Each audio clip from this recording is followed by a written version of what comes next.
எல்லாருக்கும் வணக்கம். இது பேர் ட்ரேட்ல வந்து நிஃப்டிய நான் லாங் எடுப்பேன். நம்ம வந்து எப்பவுமே மினிமம் ஒரு 6 நாள் ட்ரேடாவது நமக்கு இருக்கணும் அதுல. ம் ஸோ கரண்ட் வீக்ல இப்போ நான் இன்னைக்கு எடுத்திருக்கிறது வந்து நெக்ஸ்ட் வீக் எக்ஸ்பைரிக்காக எடுத்துட்டேன். ம் அட் த மணி ஃபியூச்சர் ப்ரைஸை போய் நான் எடுத்திருக்கேன். 21,800 கால் பை பண்ணியிருக்கேன். ம் 22,000 காலை செல் பண்ணியிருக்கேன். ஓகே இதுல நான் வந்து குவான்டிட்டி ரேஷியோ வர்றதுக்காக 6 லாட் நிஃப்டியில் இது பண்ணியிருக்கேன். ம் 300 குவான்டிட்டி வரும். ம் ஸோ இப்போ இந்த 300 குவான்டிட்டியோடைய இது பார்த்தீங்கன்னா என்னுடைய மேக்ஸிமம் ப்ராஃபிட் வந்து 35,000 அப்ராக்சிமேட்டா. ம் என்னுடைய மேக்ஸிமம் லாஸ்ன்னு பார்த்தா 25,000 வரும். ம் இதை நான் வந்து நிஃப்டியை லாங்கா வச்சுக்குவேன். இது ஒரு எட்ஜ். ம் இதுக்கு பேரா என்ன பண்ணுவேன், பேங்க் நிஃப்டியில போயிட்டு அதே நெக்ஸ்ட் வீக் இதுல போயிடுவேன் எக்ஸ்பைரிக்கு. ம் அங்க போய் அடுத்த மணி புட்டு ம் அடுத்த மணி புட்டு 46,300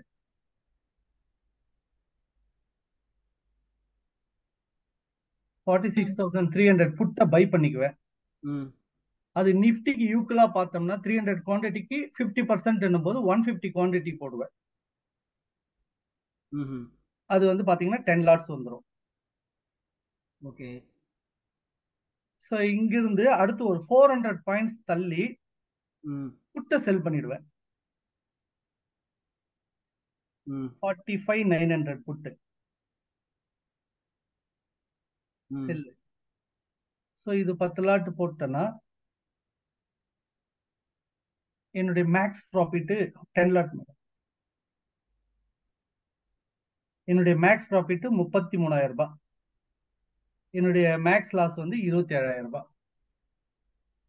ம் ஸோ இப்போ எனக்கு மார்க்கெட் ஏதாவது ஒரு பக்கம் மோர் தென் 1%, எனக்கு 1%க்கு மேல போய் நின்னுட்டாங்கன்னா ம் எனக்கு இது ரெண்டுத்துடைய இது பாத்தீங்கன்னா ஒன்னு லாஸ் இருக்கும், ஒன்னு ப்ராஃபிட் இருக்கும். ம் ஸோ மேக்ஸ் ப்ராஃபிட் 33,000 இருக்கு. ஒரு இதுல அப்போ லாஸ் பாத்தீங்கன்னா 25,000 இருக்கும். எனக்கு வந்து 7,000 ரூபாய் ப்ராஃபிட் வரும் மேக்சிமம். ம் இல்ல ஆப்போசிட்ல பேங்க் நிஃப்டில எனக்கு ப்ராஃபிட் வந்து நிஃப்டில லாஸ் வந்தாலும் அந்த மாதிரி எனக்கு ஒரு 6,000-7,000 ரூபாய் ப்ராஃபிட் வரும். ஏதாவது ஒரு பக்கம் நமக்கு 1% மூவ் ஆயிட்டு க்ளோஸ் ஆனா போதும், அந்த எக்ஸ்பைரி நமக்கு வந்து ப்ராஃபிட்டா வந்துடும் அது. ம் ஸோ இவ்வளவுதான் இதனுடைய இதுவே. நான் வந்து ஃபுல் டார்கெட்டுக்கு வெயிட் பண்றது இல்லை. இதுக்கு வந்து கேபிட்டல் அரௌண்ட் வந்து 3.5 இருந்து 4 lakhs யூஸ் ஆகும். ம் மார்ஜின் ரெக்வயர்ட் இருக்கும். ஸோ நான் வந்து 2% அதுல ப்ராஃபிட் கொடுக்கும். ஆக்சுவலா நான் 2%க்குலாம் வெயிட் பண்ண மாட்டேன். 800 22,000. ஓகே, ஓகே இப்போ 200 பாயிண்ட்ஸ் அது டிஃபரெண்ட்.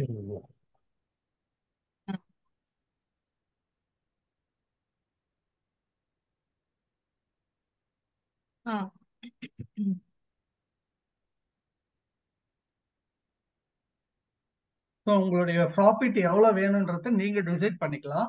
லாட் நிறைய இருக்கிறதுனால ஈஸியா உங்களுக்கு வந்து 2,000 ருபீஸ் குயிக்கா வந்துடும். குயிக்கா வரும்போது 2,000 ருபீஸ் நான் புக் பண்ணிட்டு வந்துருவேன். அதுக்கு மேல வெயிட் பண்ண மாட்டேன். மோர் தென் 1,500 வந்தாலே போதும்ட்டு வந்துருவேன்.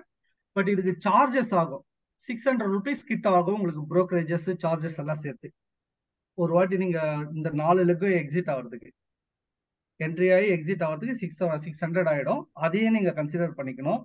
செகண்ட், நெக்ஸ்ட் வீக்ல போயிட்டு நீங்க ட்ரேட் பண்றதுனால உங்களுக்கு பை செல்லுல வந்து ஸ்லிப்பேஜஸ் வரும். ₹1 ₹2 மேல உங்களுக்கு பேங்க் நிஃப்டில 2 பாயிண்ட்ஸ் ஆகுது உங்களுக்கு ஸ்லிப்பேஜ் ஆகும். பையில ஒரு 1 or 2 பாயிண்ட்ஸ், செல்லுல ஒரு 1 or 2 பாயிண்ட்ஸ் போகும். அதையும் நம்ம கன்சிடர் பண்ணணும். செல் பண்ணும்போது அதே மாதிரி நம்ம எக்ஸிட் ஆகும்போது அது மாதிரி தான் ஆகும் நமக்கு. இதுல வந்து நீங்க எக்ஸிட் ஆகுது அட் அ டைம்ல எல்லாமே நான் எக்ஸிட் ஆயிடுவேன். ஏன்னா இதுல அட்ஜஸ்ட் பண்ணி பண்ணலாம், அதுல அட்ஜஸ்ட் பண்ணி பண்ணலாம் பண்ண மாட்டேன்.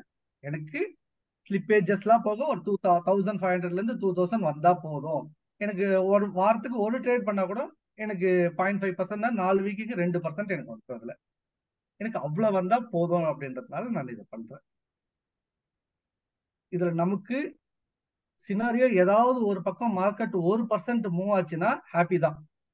இன்கேஸ் நம்ம எடுக்கிற இந்த பொசிஷன்ல நிஃப்டி கீழே இறங்கிட்டு பேங்க் நிஃப்டி அங்கேயே இருந்தாலோ இல்ல மேல போனாலோ நமக்கு லாஸ் தான். கார்த்திகமணி கேட்டிருக்காரு என்ட்ரி கண்டிஷன். இல்ல ஒரு நிமிஷம். இப்ப ப்ராஃபிட் சொல்லிட்டாரு, 2000 ப்ராஃபிட், அதுல 500 புரோக்கரேஜ் போயிடும், 1500 வரும், வாரத்துக்கு 1/2%, மாசத்துக்கு 4 தடவை பண்ணுவோம், 2% வந்தா என்ன ஸ்டாப் லாஸ்ல வெளியே வருவீங்க? ஸ்டாப் லாஸ் அவ்வளவு சீக்கிரத்துல வராது சார். இது சரி, அப்படி போயிட்டு உங்க இருக்கும் அனுபவத்துல எவ்வளவு ஸ்டாப் லாஸ் வந்திருக்கு, நீங்க ஹோல்டு பண்ணிட்டு இருக்கீங்க, இல்ல வெளியே வந்திருக்கீங்க? சார். நான் வந்துட்டு இது லாஸ்ட் 2 மந்த் தான் கண்டினியூவா பண்ணிட்டு இருக்கேன். ஓகே. எனக்கு 8000 இருக்குல்ல லாஸ் போச்சு.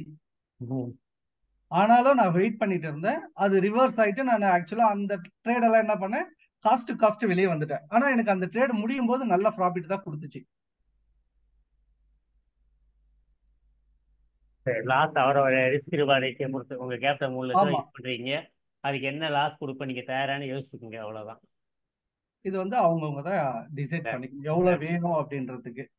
இதுல கான்செப்ட் ஒண்ணு இருக்கு, என்னன்னா நிப்டி ஏன் லாங்கு, பேங்க் நிப்டி ஏன் ஷார்ட்னு சொல்லிட்டு. யூஸ்வலா நிப்டி நிப்டிய பேங்க் நிப்டி நிப்டியை பேஸ் பண்ணி தான் இருக்கு. நிப்டி மேல போலாம், பேங்க் நிப்டி போலன்னா கூட நிப்டி மேல போலாம். பேங்க் நிப்டிக்கு மேல வந்தாலும் நிப்டி ஆட்டோமேட்டிக்கா மேல வந்துடும்.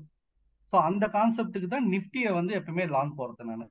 75% நிப்டில தான் மார்க்கெட்டோட கண்டிஷன் இருக்கு, மிச்சம் 25% பேங்க் நிப்டிக்குள்ள இருக்கு. அதனால ஆமா எப்பயுமே நம்ம ஒரு 75% வெண்டிங் ரேஷியோவுக்கு நிப்டி சைடு ஃபோக்கஸாகவே இருக்கும், அந்த 25% பேங்க் நிப்டி சைடு ஃபோக்கஸ் பண்றோம், அவ்வளவுதான். ரைட்டா? நீங்க புரிதல் ரைட்டா? ஆமா சார். ஓகே. ஏன்னா நிப்டியோட வெயிட்டேஜ்ல பேங்க் நிப்டி 50 to 60% இருக்கு. பேங்க் நிப்டி நல்லா மேல போனாலும் நிப்டி இழுத்துட்டு வந்துடும் அது.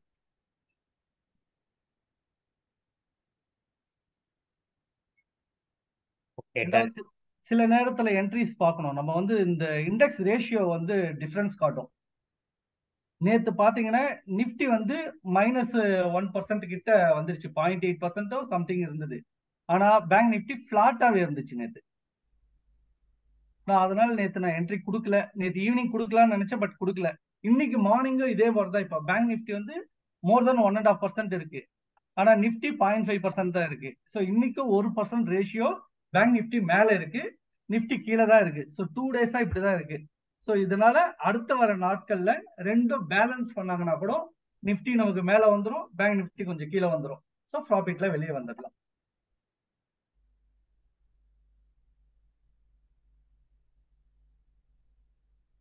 இதுல வேற யாருக்கா டவுட் இருக்கா சார்?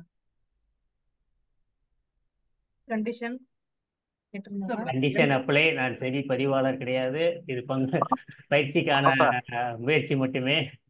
மேடம் அந்த பேங்க் நிஃப்டி மட்டும் என்ன ரேட்டுன்னு போட்டு இப்ப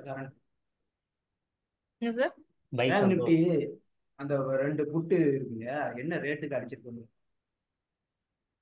520 701. 520 செல்லு. ஆமா செல்லு. 700 பை. அது அடுத்த மணி மார்க்கெட் அங்கதான் ஓடிக்கிட்டு இருக்கு. 701 பை. Okay okay. ஸ்லிப்பேஜஸ் இருக்கும் நிறைய. உங்களுக்கு நெக்ஸ்ட் வீக்ல போகும்போது 2 பாயிண்ட் பேங்க் நிஃப்டில ஸ்லிப்பேஜஸ் வரும். பையில 2, செல்லுல 2ன்னு வரும். சந்தோஷ், பேங்க் நிஃப்டி வேற ஸ்டைக்கு ஓடிக்கு, எந்த ஸ்டைக்கு? இப்ப 5900 எது ஓடி இருக்கு, மார்க்கெட் ஓடி இருக்குது. சார் நீங்க ஸ்பாட்ல பாத்தீங்கன்னா பேங்க் நிஃப்டி இப்போ 46,100ல இருக்கு. ஆனா ஃபியூச்சர் 46,300ல இருந்தது. அடுத்த மணிக்கு போயிட்டேன் நானு. ஓ பை அடுத்த மணி. அடுத்த மணி பை. இதுல இன்னொன்னு என்ன பண்ணணும்னா, நம்ம ரெண்டுத்துக்கும் உள்ள பிரீமியம் கொஞ்சம் பார்க்கணும். இப்ப நிஃப்டி நான் அடுத்த பை பண்ணல, அடுத்த மணி 21,800 போயிட்டேன். ஏன்னா எனக்கு 2 ஸ்ட்ரைக்குக்கு உள்ள டிஃபரன்ஸ் பிரைஸ் கொஞ்சம் இம்பார்ட்டன்ட் பார்ப்பேன் நான். என்னன்னா நிஃப்டிக்கு உங்களுக்கு ரெண்டுத்துக்கும் உள்ள டிஃபரெண்ட் ஒரு 85 to 90 rupees தான் உங்களுடைய மேக்ஸ் லாஸா வச்சுக்கணும்.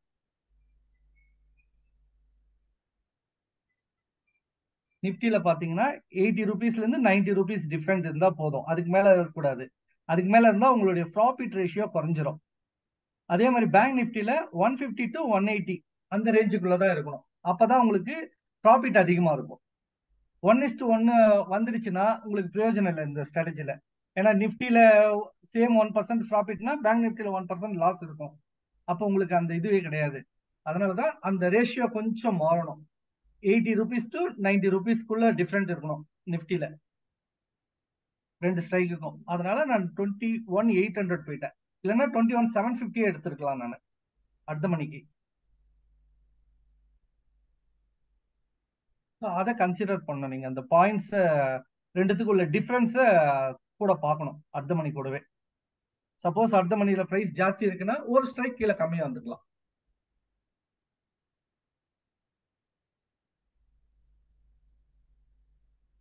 கார்த்திகமணி கேக்குறாரு,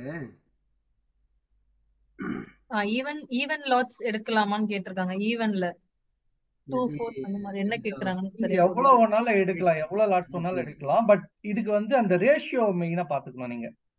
50-15 பாத்தீங்கன்னா பேங்க் நிப்டியில பாத்தீங்கன்னா உங்களுக்கு 15 ஆயிடுச்சு குவாண்டிட்டி, ம், நிப்டில 50 ஆயிடுச்சு. அதனால நீங்க போனீங்கன்னா 75, 150 அது மாதிரி வரலாம், இல்ல 225 வரலாம். அந்த பக்கம் லாட்ஸா?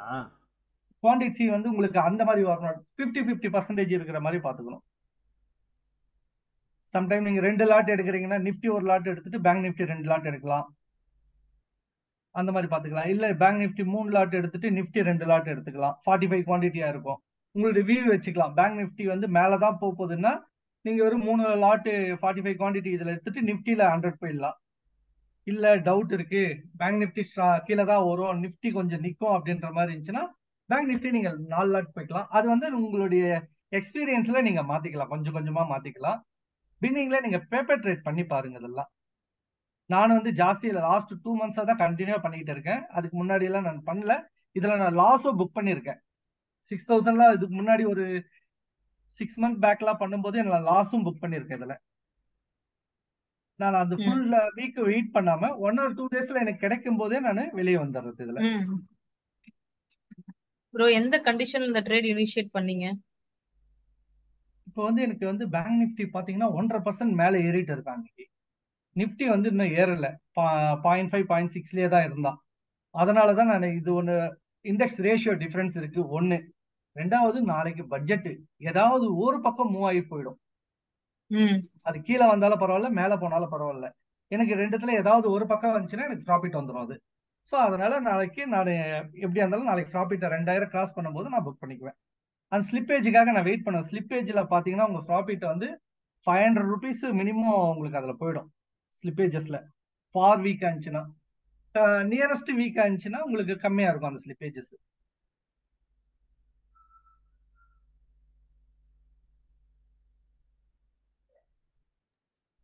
Okay bro, thank you. Sir profit வந்தா எவ்வளவு சார் வந்திருக்கு உங்களுக்கு? சார் நான் கடைசி இன்வெஸ்ட் 2 பண்ண மாசம் நான் ப்ராஃபிட் எனக்கு ஒரே வாட்டி 10,500 புக் பண்ணிருக்கேன் சார். லாஸ்டா அந்த HDFC பேங்க் விழுந்த அன்னைக்கு 13,000 ஓகே காட்டுச்சு. என்னால ஸ்லிப்பேஜ்ல இது பண்ண முடியல, 3,000 ரூபாய் ஸ்லிப்பேஜ் போயிடுச்சு. 10,500 10,800 அன்னைக்கு புக் பண்ணேன். அதுதான் ஹையஸ்டா நான் புக் பண்ணதுல. பட் ஆக்சுவலா நமக்கு மேக்ஸ் ப்ராஃபிட்டே 7,000 ரூபாய் சம்திங் 8,000 தான் வரும் இதுல. அன்னைக்கு பேங்க் நிஃப்டி ஹெவியா விழுந்துச்சு, நிஃப்டி ஃபுல்லா விழல. அதனால அந்த ப்ராஃபிட் அட் அ டைம் எனக்கு கிடைச்சிச்சு. ம் இப்போ அந்த ஃபியூச்சர் ஸ்பாட்டை வச்சு தான் அந்த மணி வந்து செலக்ட் பண்றீங்க அப்படிதானே சார்? ஆமா சார், அதை ஸ்பாட்டை பேஸ் வச்சு பண்ணி பண்ண மாட்டீங்க. போகுவேன். ரெண்டாவது வந்து அந்த பிரீமியம் பார்ப்பேன். நான் ரெண்டுத்துக்கும் உள்ள டிஃபரன்ஸ் பிரீமியம் பார்ப்பேன். இப்போ நீங்க அந்த நிஃப்டினா 200 வந்து வச்சுப்பீங்க. ஆமா பேங்க் நிஃப்டினா 400 பாயிண்ட் கேப் வச்சுப்பீங்களா? ஆமா சார். Okay sir. அப்போ அந்த 200 கேப் வைக்கிறீங்க இல்லைங்களா, அதோட ப்ரீமியம் லெவல் வந்து 80 ருபீஸ் டிஃபரன்ஸ் இருக்கணும் அப்படிதானே சொல்றீங்க? மேக்ஸிமம் 85 90க்குள்ள இருந்துச்சுன்னா போதும் உங்களுக்கு. 90க்குள்ள. அதுனா பேங்க் நிஃப்டினா 150 வரைக்கும் 150 to 200க்குள்ள. ப்ரீமியம் டிஃபரன்ஸ் 180 இருக்கணும். 180 போலாம். அதுக்கு மேல போனோம்னா 200 போனோம்னா உங்களுக்கு பெரிய ப்ராஃபிட் கிடைக்காது. ஏன்னா இப்ப ம் நம்ம இதுல மேக்ஸ் ப்ராஃபிட்டே 7,000 ரூபாய் தான், 6,000 ரூபாய் தான். ம் ஸோ இந்த 7,000 ரூபாய்க்கு நீங்க இன்னும் குறைச்சிக்கிட்டே வந்தீங்கன்னா அந்த ப்ராஃபிட் லெவல் ரொம்ப கம்மியாயிடும். ஸோ நீங்க இதை இன்னும் தள்ளி போட்டுக்கினீங்கன்னு வச்சுக்கீங்களேன், அடுத்த மணியோட இன்னும் தள்ளி போட்டீங்கன்னா உங்களுக்கு ப்ராஃபிட் அதிகமா வரும், ஆனா வின்னிங் பாசிபிலிட்டி குறையும். ஏன்னா 1% ஈஸியா மூவ் ஆயிடும். 200 பாயிண்ட்ஸ் நிஃப்டி வந்து மூவ் ஆச்சுன்னா போதும் நமக்கு, நம்ம எடுக்கிற பொசிஷன்ல இருந்து. பேங்க் நிஃப்டினா ஓகே 400 பாயிண்ட்ஸ் மூவ் ஆனா போதும், நமக்கு ப்ராஃபிட் வந்துடும். இது ஒரு லாட்ல பண்ணணும்னா நிஃப்டி வந்து 100 2 லாட் எடுக்கணும், பேங்க் நிஃப்டி 3 லாட்ஸ் எடுக்கணுமா சார்? இல்ல உங்களுக்கு வந்து அதுதான் உங்களுடைய வியூ தான். அது ரேஷியோ 50% வரணும். உங்களுக்கு 50 குவான்டிட்டி வரணும். 100க்கு 50 வரணும். நீங்க அதை 45 வச்சுக்கிறதுனால ஓகே, 60 வச்சுக்கிறதுனால ஓகே. உங்க வியூ எப்படி இருக்குன்றதும் பாத்துக்கணும். பேங்க் நிஃப்டி நல்லா ஸ்ட்ராங்கா இருக்கு, மேல தான் போகுதுன்னா நீங்க 45ல வச்சுக்கிறது பெட்டர். இல்ல பேங்க் நிஃப்டி பிளாட்டா தான் இருக்கு, பெருசா போகாது, நிஃப்டி மட்டும் தான் போகும் அப்படின்ற மாதிரி தெரிஞ்சிச்சுன்னா அதுக்கேற்ற மாதிரி நீங்க எடுத்துக்கலாம். 60 குவான்டிட்டி அதை பேங்க் நிஃப்டி பண்ணிக்கலாம், இல்ல 45 பண்ணிக்கலாம். நம்ம வியூ தான் நியரஸ்ட் பாத்தீங்கன்னா 45 தான் இருக்கு 60 விட. அந்த மாதிரி நீங்க டிசைட் பண்ணிக்கலாம். நான் இது வந்து ஃபர்ஸ்ட் எக்ஸ்பீரியன்ஸ்ல வந்துரும் பண்ண ஆமா, பண்ண. இந்த போக போக போக வந்துடும். நீங்க பேப்பர் ட்ரேட் பண்ணீங்கனாலே உங்களுக்கு ஒரு ஐடியா கிடைக்கும். சரி, சரி இந்த சரிங்க குவான்டிட்டி சார். குறைச்சிக்கலாம். இப்ப நிஃப்டி 4 லாட் 200 வரும். பேங்க் நிஃப்டி என்ன பண்ணும், நான் 7 லாட் போவேன், 105 வரும் குவான்டிட்டி. அந்த மாதிரி பண்ணிக்கலாம். Thank you sir.